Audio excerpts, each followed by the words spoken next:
BRT पुष्प जी का सवाल था सर, न्यू वर्ल्ड ऑर्डर कैसे बनता है और इसके लिए मतलब इसके बारे में आप कहना कैसे कैसे चाहेंगे कि कैसे बनेगा न्यू वर्ल्ड ऑर्डर? देखिए, अभी ये जो लड़ाइयाँ हो रही है ना, ये लड़ाइयाँ एक न्यू वर्ल्ड ऑर्डर की तरफ ही हमें ले जा रही है। देखिए, अभी आने वाले 10 सालों के अंदर में चाइना में overtake America in most of the fields, बिल्कुल 2040 तक जो है। और अभी एक मेजर प्लान ही चल रहा है चाइना में 2040 तक। इसलिए आप देखिए कि चाइना हर फील्ड में आगे जा रहा है। चाइना लड़ाइयों में नहीं जा रहा है, लेकिन चाइना धीरे धीरे अपने साथ दूसरे कंट्रीज को डेवलप करते हुए ले जा रहा है। तो अगर चाइना, मान लीजिए अमेरिका को आने वाले 10-15 साल में अगर चाइना के साथ कोई बहुत बड़ा वॉर नहीं होता है और चाइना को बहुत पीछे ले जाने के लिए अमेरिका सक्सेस नहीं होता है, तो China will be a greater power than America. तो China already purchasing power parity में, उसका जीडीपी जो है वो अमेरिका से आगे निकल गया है। आर्टिफिशियल इंटेलिजेंस में 6 महीने का फर्क है केवल चाइनीज रिसर्च और अमेरिकन रिसर्च के अंदर में।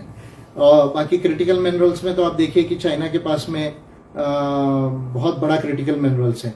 चाइनीज नेवी बहुत बड़ी नेवी है, अमेरिकन नेवी के बराबर जो है या उससे भी ज्यादा एडवांस जो है वो नेवी है।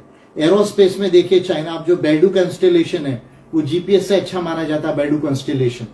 तो इस तरह से जो है हर फील्ड में चाइना जो है वो इमर्ज हो रहा है।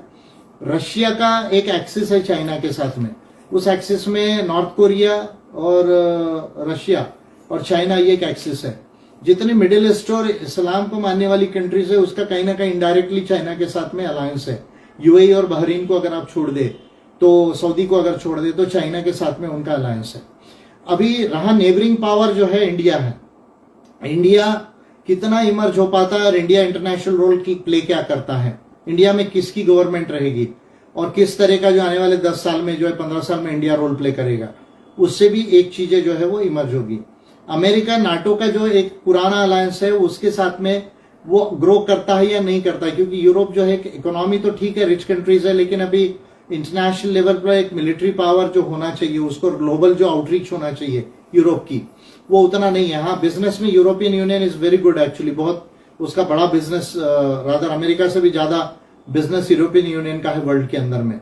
तो ये तमाम चीजों से जो है वो डिसाइड होगा। इस बीच में अगर मान लीजिए, क्योंकि अभी यूनाइटेड नेशंस का जो बनाया हुआ यूएन चार्टर का जो ऑर्डर है वो क्रश हो रहा है। अभी आप देखिए, मैं अभी थोड़ी देर पहला कह रहा था कि जिनके ऊपर ये जिम्मेदारी है P5 कंट्रीज के ऊपर में, वो P5 कंट्रीज ही यूनाइटेड नेशंस चार्टर को जो है वो वायलेट कर रही है। तो वो इफेक्टिव नहीं हो रहा है, इंटरनेशनल लॉ को इम्प्लीमेंट करने का जो एक मॉडल था वो इफेक्टिव नहीं हो रहा है।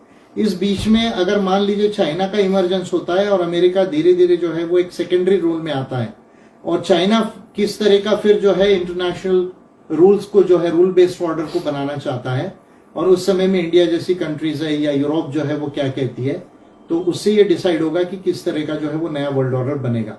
पर जितना चाइना को हम पढ़ रहे हैं, चाइना की सोच अमेरिका से ज्यादा अच्छी है, ये एक बहुत क्लियर आती है, क्योंकि चाइना बगैर वॉर के जो है वर्ल्ड को डेवलप करना चाहता है। ये एक उसका रोल जो है वो देखने में आ रहा है। और जितनी लड़ाइयाँ बार बार अमेरिका कर रहा है या रशिया के भी हाथ से हुई है, वैसा चाइना का रोल नजर नहीं आ रहा है।